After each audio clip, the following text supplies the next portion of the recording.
Telkom Yogyakarta. Kembali saya akan membahas tentang data mining dan topik yang akan kita diskusikan pada kesempatan ini adalah tentang algoritma C45. Algoritma C45 ini merupakan salah satu algoritma untuk membentuk pohon keputusan. Pohon keputusan sendiri akan dimanfaatkan untuk memproses klasifikasi, ya.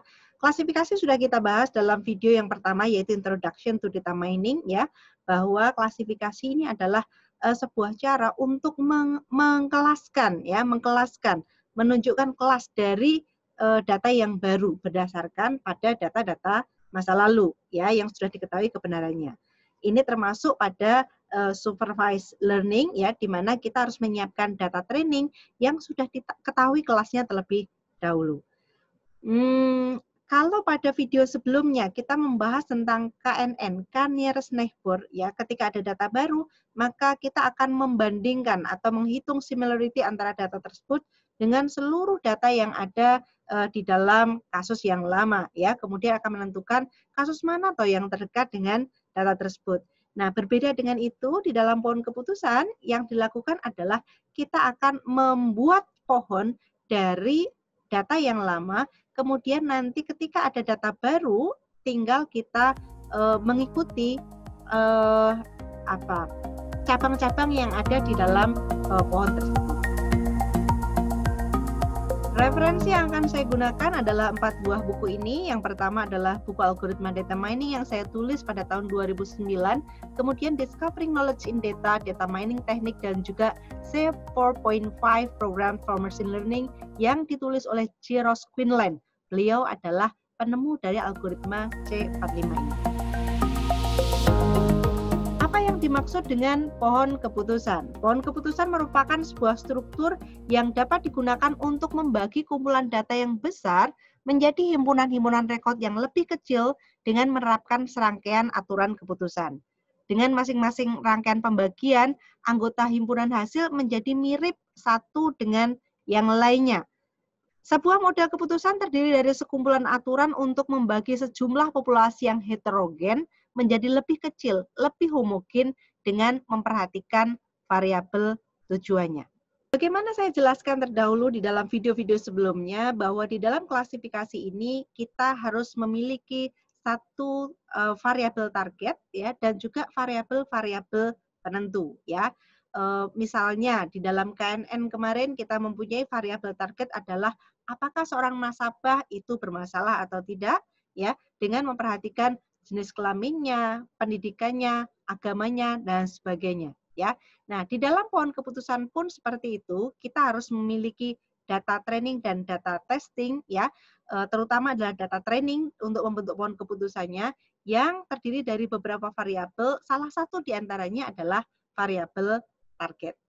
Sebagai contoh di sini saya memiliki satu set data, ya. Data ini terkait dengan kegiatan seseorang di dalam bermain tenis, ya. Dia akan bermain tenis dengan melihat outlook, temperatur, humidity, dan windy. Kemudian keputusannya bermain atau tidak, ya, atau play di situ, ya. Sehingga di sini variabel keputusannya adalah play, sedangkan variabel penentunya adalah outlook, temperatur, humidity, dan windy. Kemudian dalam pohon keputusan ini kita akan menentukan root variabelnya, apa atau variabel yang paling menentukan, ya, menentukan di dalam pengambilan keputusan ini. Kemudian kita akan membuat cabang, ya, mengelompokkan data dalam cabang itu, ya, kemudian memilih root node lagi pada cabang tersebut dan seterusnya sampai tidak ada bisa dilakukan pembagian kembali. Oke. Pohon keputusannya kurang lebihnya bentuknya seperti ini. Jadi ini diketahui bahwa oh ternyata yang terpilih adalah humidity. Humidity ada dua kemungkinan, ada high dan normal. Kemudian setelah itu dilihat lagi yang lain temperatur outlook, ya, outlook. Kemudian outlook itu ada sunny, cloudy, rainy, ya, sehingga ini punya 3 cabang. Lalu ketika outlook-nya itu dicek lagi, ya, windy-nya seperti apa dan seterusnya. Bagaimana langkah pembuatan pohon keputusan, ya? Yang pertama kita akan memilih atribut sebagai root.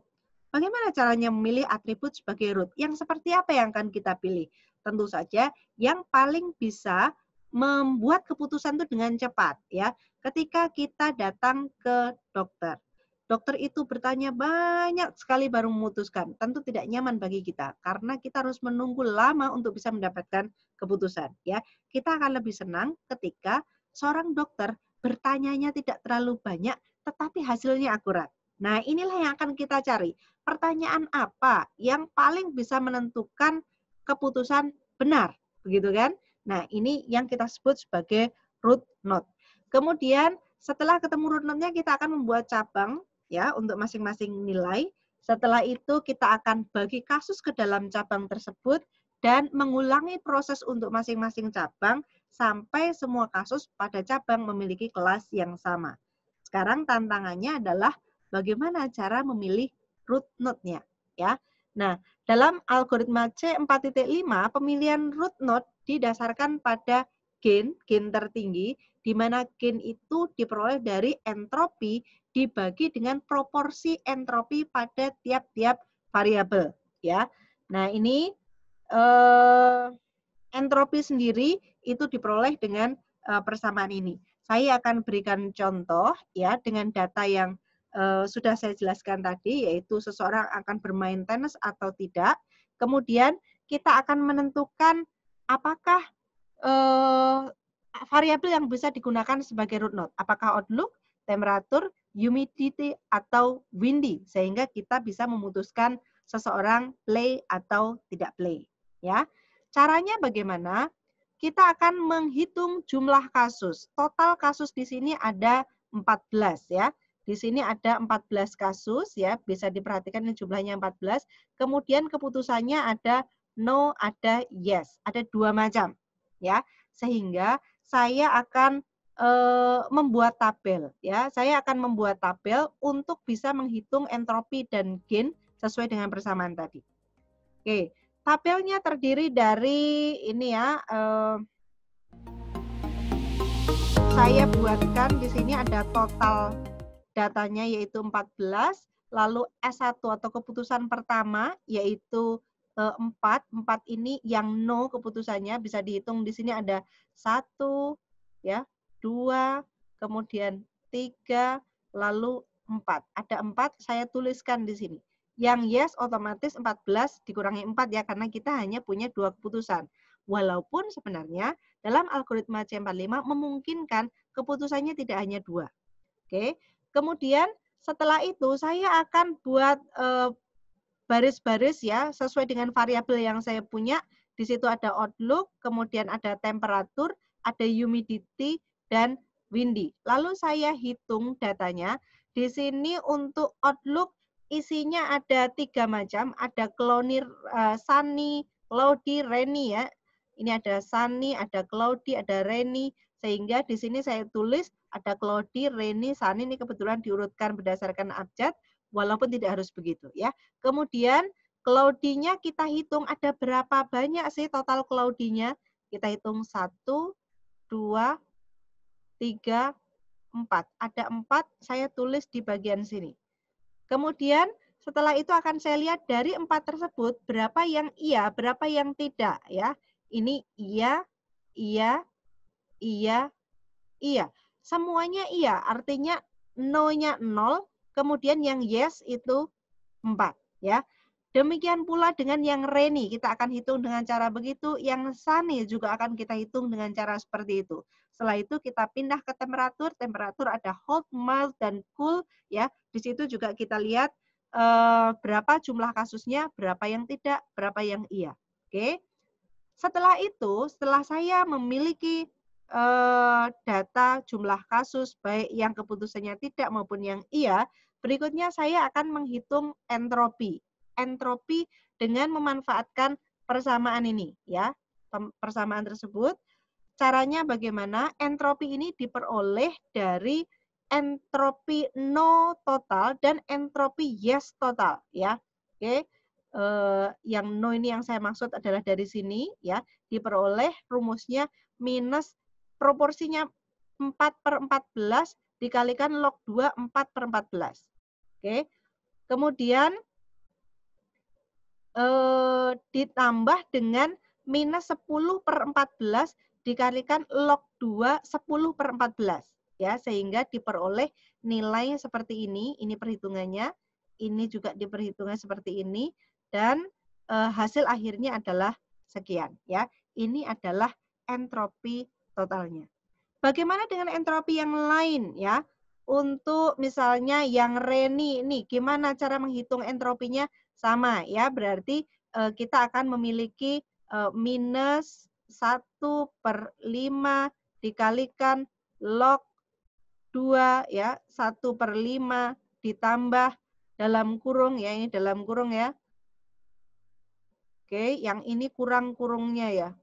Ini kurang kurungnya, saya tambahkan di sini ya, tambahnya di sebelah kanannya. Oke, dan seterusnya ya, ini sampai sejumlah variabel yang kita miliki. Kalau kita sudah punya menghitung semua entropinya, nanti akan jadi seperti ini ya. Entropi untuk no berapa, entropi untuk yes berapa, entropi totalnya adalah dijumlahkan. Oke, kemudian berikutnya kita akan menghitung gain. Ya, gain itu diperoleh dari persamaan ini. Gain adalah entropi total. Entropi total yang dimaksud adalah ini ya, dikurangi dari proporsi dari masing-masing nilai di dalam variabel itu. Kalau saya mau menghitung gain dari Outlook, berarti akan saya lihat proporsi dari Claudi, Reni, dan Sani. Ya, saya hitung dengan cara begini.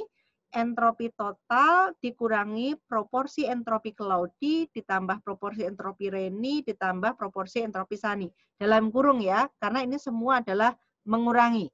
Kemudian di sini saya peroleh 0,86 ya, diperoleh dari atas ini dikurangi 4/14 tuh ini ya, 4/14 dikalikan 0 karena ini hasilnya adalah 0. Kemudian berikutnya adalah ditambah 5/14 ya, 5/14 ini dikalikan 0,72 dan ditambah lagi 5/14 ya dikalikan 0,97 sehingga diperoleh pengurangannya itu sebesar ya nilai-nilai yang ada di sini. Ini tadi hasilnya adalah 0, yang ini hasilnya adalah 0,257 dan sekian itu. Kemudian yang berikutnya ini ya, hasilnya 0,346 sehingga diperoleh nilai akhir adalah 0,258 dan seterusnya ya. Itu untuk nilai gain pada Outlook. Kemudian kita akan menghitung juga untuk temperatur, humidity dan windy sehingga kita akan peroleh datanya seperti ini. Oke, berikutnya setelah kita tahu nilai gain ya pada keseluruhan variabel ya, berikutnya kita akan menentukan mana yang tertinggi ya. Yang tertinggi di sini yaitu 0,37 ya di antara semua yang tertinggi adalah 0,37 dan ini artinya dia adalah miliknya humidity. Berarti root node-nya sudah terpilih yaitu humidity. Lalu kita akan buat cabang, cabangnya ada 2 yaitu height ya. Kemudian di height ini akan kita lihat apakah dia sudah homogen atau tidak. Yang dimaksud homogen adalah ketika keputusan atau data seluruhnya ada di no atau seluruhnya ada di yes. Karena di situ masih ada 4 di no dan 3 di yes, maka ini belum bisa final, belum bisa dapat decision. Sehingga masih menjadi tanda tanya. Oke. Tanda tanya ini nanti yang akan kita cari root node yang di tempat itu kembali ya, kan kita lanjutkan perhitungannya. Baik, berikutnya di cabang yang berikutnya yaitu normal. Normal kalau kita lihat datanya di kolom no 0, di kolom yes 7. Artinya sudah mengerucut, sudah mengelompok, sudah homogen pada keputusan yes. Sehingga bisa kita tulis di sini hasilnya adalah seperti ini. Oke. Baik, setelah itu kita akan hitung kembali, kita buat tabel seperti ini untuk menentukan nilai yang ada di sini ya. Ini variabel apa? Tentu saja selain humidity ya. Boleh Outlook, boleh temperatur, boleh windy. Maka akan saya lanjutkan untuk membuat tabelnya ya. Datanya saya ambil hanya yang bagian humidity height saja. Kemudian saya bagi di dalam variabel-variabel dan diperoleh nilai gain tertinggi adalah outlook sehingga hasilnya akan seperti ini. Cloudy di sini, cloudy sudah homogen, yes ya, maka di sini menjadi yes. Yang kedua ini masih belum homogen, tanda tanya. Yang terakhir ini sudah homogen, no, sehingga ini hasilnya adalah no. Ya. Berikutnya kita akan mencari yang 112. Kita akan buat tabel yang serupa khusus untuk humidity high dan outlook rainy. Ya, dengan variabel yang lain yang belum terpakai yaitu temperatur dan windy.